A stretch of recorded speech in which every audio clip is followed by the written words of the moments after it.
শুক্ৰবাৰে আৰম্ভ হোৱা হাইস্কুল শিক্ষান্ত পৰীক্ষাৰ প্ৰথম দিনটোত কাছাৰৰ গণিনগ্ৰাম পৰীক্ষা কেন্দ্ৰত ৱাল পকাই পৰীক্ষা হলত ছাত্ৰ ছাত্ৰীক নকল যোগানৰ দৃশ্য সম্প্ৰচাৰিত হৈছিল সংবাদ মাধ্যমত। তাৰ পাছতে তদন্তত নামিছিল কাটিগড়া আৰক্ষী। ইপিনে এই ঘটনাৰ লগত জড়িত আলছাফ উদ্দিন নামৰ এজন লোকক গ্ৰেপ্তাৰ কৰা হৈছিল আৰক্ষীয়ে।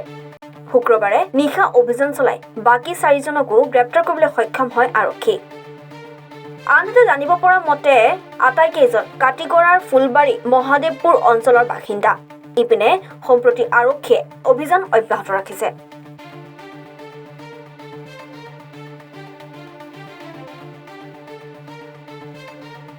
কালকের এই যে নকলের ব্যাপারে আজকে আমরা মিটিং আছে কালকে আমরা এটাও তো বহুত মারাত্মক ঘটনা স্যার খুঁজা যায় কোনো কিছু আপনার স্কুলের বিরুদ্ধে এত বড় একটা অভিযোগ কিছু একটা কমেন্টস করিয়া যায়।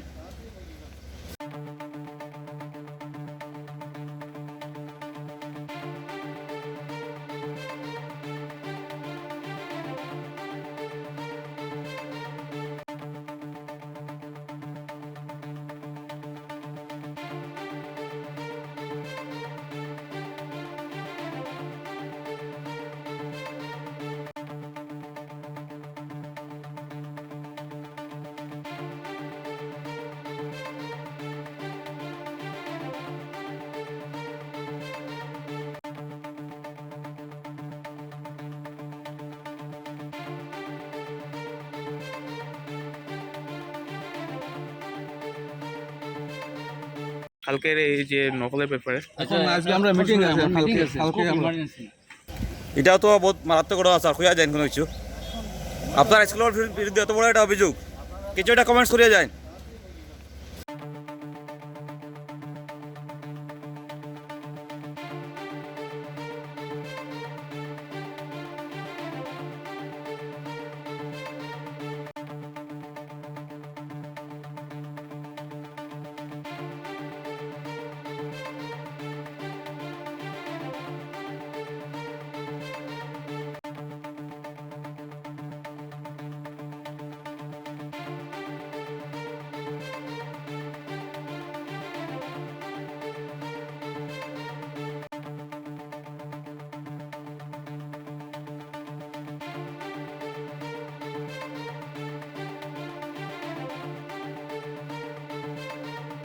কালকের এই যে নকলের ব্যাপারে আজকে আমরা মিটিং আছে কালকে আমরা এটাও তো বহুত মারাত্মক ঘটনা স্যার খুঁজা যায় কোনো কিছু আপনার স্কুলের বিরুদ্ধে এত বড় একটা অভিযোগ কিছু একটা কমেন্টস করিয়া যায়।